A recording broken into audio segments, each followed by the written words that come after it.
भजनलाल शर्मा होंगे राजस्थान के अगले मुख्यमंत्री। राजस्थान में मुख्यमंत्री के नाम को लेकर सस्पेंस आखिरकार खत्म हो गया है।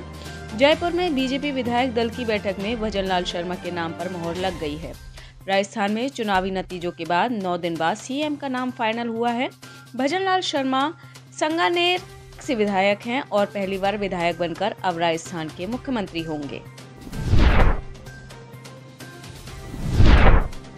एमपी में हूँ, एमपी में ही रहूंगा। 18 साल तक मुख्यमंत्री की जिम्मेदारी संभालने के बाद अब शिवराज सिंह चौहान की जगह प्रदेश में नए मुख्यमंत्री के नाम का ऐलान हुआ है। मोहन यादव को प्रदेश की कमान सौंप दी गई है। ऐसे में अब सवाल उठता है कि क्या शिवराज सिंह चौहान दिल्ली जाकर पार्टी नेतृत्व से अपने लिए किसी बड़े पद की मांग रखेंगे। इस सवाल के जवाब पर पूर्व मुख्यमंत्री का बड़ा बयान आया है।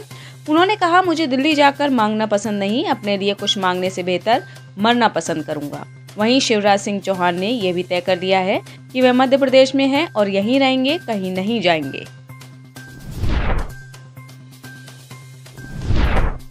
जेडीयू ने खोजा मोहन यादव का पुराना वीडियो। मध्य प्रदेश में बीजेपी ने मोहन यादव को अपना सीएम घोषित किया है। बीजेपी के इस कदम से बिहार तक खलबली मच गई है। जेडीयू ने बीजेपी को घेरते हुए मोहन यादव के एक पुरानी वीडियो से हमला किया है। मंगलवार 12 दिसंबर को जेडीयू के मुख्य प्रवक्ता नीरज कुमार ने एक्स पर वीडियो को शेयर करते हुए कहा कि बीजेपी का फर्जी हिंदुत्व आज बेनकाब हो गया है। डॉक्टर की खुदकुशी पर उठ रहे सवाल। दिल्ली के सफदरजंग अस्पताल से एक डॉक्टर की खुदकुशी का मामला सामने आया है। मृतक डॉक्टर ने गौतम नगर स्थित अपने किराए के आवास में पंखे में चादर के बने फंदे से लटककर अपनी जान दे दी। मृतक डॉक्टर की पहचान 25 साल के डॉक्टर जय दीपेश सावला के तौर पर हुई है। वे मूलतः महाराष्ट्र के मुंबई में रहने वाले थे। बताया जा रहा है कि वे मानसिक तनाव में थे और इसी वजह से उन्होंने आत्महत्या कर ली।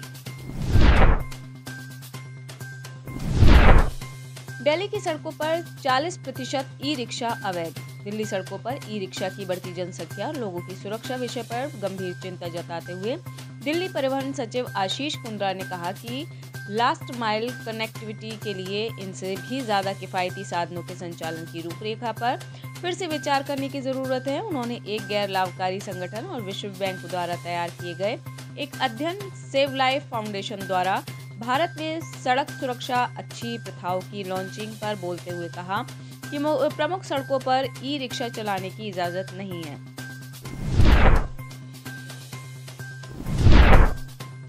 एमपी में बढ़ी सौर ऊर्जा की डिमांड। मध्य प्रदेश में अपने मकान, दुकान, कार्यालय, कारखाने और अन्य परिसर पर सोलर पैनल्स लगाकर सूरज की किरणों से बिजली तैयार करने वालों की संख्या में बढ़ोतरी हुई है। अब मालवा और निमाड़ क्षेत्र में कुल 10,650 स्थानों पर रूफटॉप सोलर नेट मीटर योजना के तहत सेटअप लगाकर बिजली तैयार हो रही है। उपभोक्ता प्रतिमाह 4 से 4.5 करोड़ रुपए बाजार कीमत की बिजली तैयार कर रहे हैं। यह पर्यावरण संरक्षण की दिशा में एक बेहतर पहल है। पंजाब में अवैध खनन में शामिल है मंत्री। शिरोमणि अकाली दल के नेता विक्रम सिंह मजीठिया ने सोमवार को आम आदमी पार्टी के मंत्री हरजोत सिंह बैंस की ओर से रोपड़ में कथित तौर पर किए जा रहे करोड़ों रुपए के अवैध खनन की हाई कोर्ट की निगरानी में या सीबीआई जांच की मांग की। एक बयान में शियद नेता ने कहा कि इस तथ्य के बावजूद कि आप सरकार की 2023 खनन नीति में गाद निकालने पर प्रतिबंध लगा दिया गया था, इस समय आनंदपुर साहिब तहसील के चांदपुरा गांव में रेत खनन के लिए भारी मशीनरी के साथ बड़े पैमाने पर गाद निकालने का काम किया जा रहा है। संजय राउत के खिलाफ देशद्रोह का केस दर्ज। राज्यसभा सांसद और सामना के कार्यकारी संपादक संजय राउत के खिलाफ यवतमाल के उमरखेड़ पुलिस स्टेशन में एफआईआर दर्ज की गई है। सामना में 11 दिसंबर को प्रधानमंत्री मोदी के खिलाफ लेख लिखा गया था। इस लेख के खिलाफ बीजेपी के यवतमाल के संयोजक नितिन भूतड़ा की शिकायत के आधार पर धारा 153, 505 और 124 के तहत मामला दर्ज किया गया है। पीएम मोदी को लेकर आपत्तिजनक लेख का दावा शिकायतकर्ता ने किया है।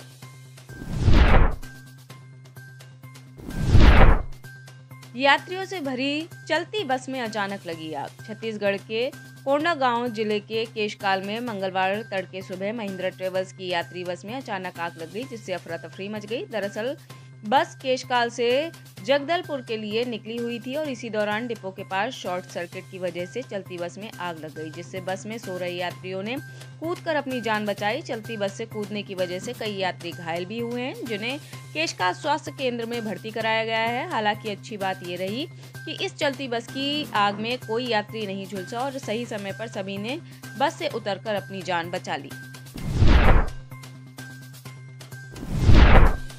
साइबर अपराधियों पर सर्जिकल स्ट्राइक। झारखंड पुलिस प्रतिबिंब नामक मोबाइल ऐप के जरिए साइबर अपराधियों पर सर्जिकल स्ट्राइक कर रही है। पिछले 33 दिनों के भीतर पुलिस ने राज्य के अलग अलग इलाकों से 250 साइबर अपराधियों को दबोचा है। यह ऐप साइबर क्राइम में इस्तेमाल किए जा रहे मोबाइल फोन की न सिर्फ शिनाख्त कर लेता है बल्कि रियल टाइम लोकेशन देता है और इसकी मदद से पुलिस साइबर क्रिमिनल्स के ठिकानों पर धावा बोल देती है। प्रोजेक्ट BRI से अलग हुई इटली। 6 दिसंबर 2023 इटली की सरकार ने आधिकारिक तौर पर चीन के belt and road initiative project से खुद को बाहर करने की घोषणा कर दी थी। रॉयटर्स की एक रिपोर्ट के अनुसार इटली प्रशासन ने चीन को जानकारी दी कि उनका देश साल 2023 के खत्म होने से पहले ही इस प्रोजेक्ट से बाहर आ जाएगा। इस प्रोजेक्ट के साथ इटली साल 2019 में जुड़ा था। खास बात यह है कि चीन की सबसे महत्वाकांक्षी परियोजनाओं में से एक BRI पर उस साल हस्ताक्षर करने वाला इटली एकमात्र प्रमुख पश्चिमी देश था। पाकिस्तान में फिदायीन हमले में 23 लोगों की मौत। पाकिस्तान के खैबर पख्तूनख्वा के डेरा इस्माइल खान इलाके में एक फिदायीन हमले में 23 लोगों की जान चली गई। ये हमला डेरा इस्माइल खान के एक कस्बे के पुलिस स्टेशन में हुआ है। समाचार एजेंसी AFP की रिपोर्ट के मुताबिक धमाके की वजह से 3 कमरे ढह गए हैं और इमारतों के मलबे से शवों को निकालने की कोशिश की जा रही है। आशंका है कि मरने वालों की संख्या अभी और बढ़ सकती है।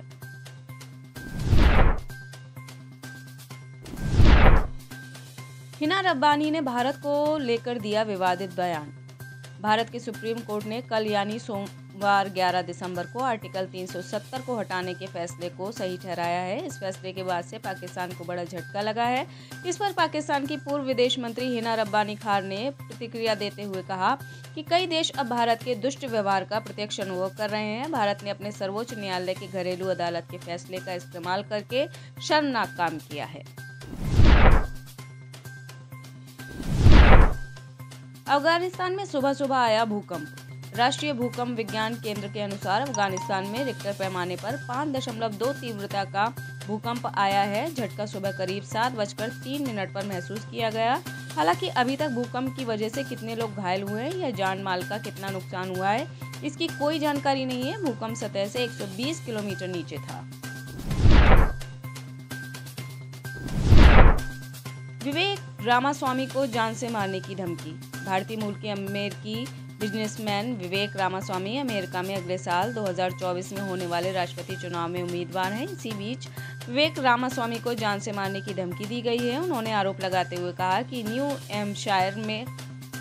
हैम्पशायर के एक व्यक्ति ने सोमवार 11 दिसंबर को आयोजित इलेक्शन प्रोग्राम के दौरान विवेक रामास्वामी को जान से मारने की धमकी भरा मैसेज भेजा है। आप इस खबर के बारे में क्या सोचते हैं, हमें कमेंट सेक्शन में बताएं।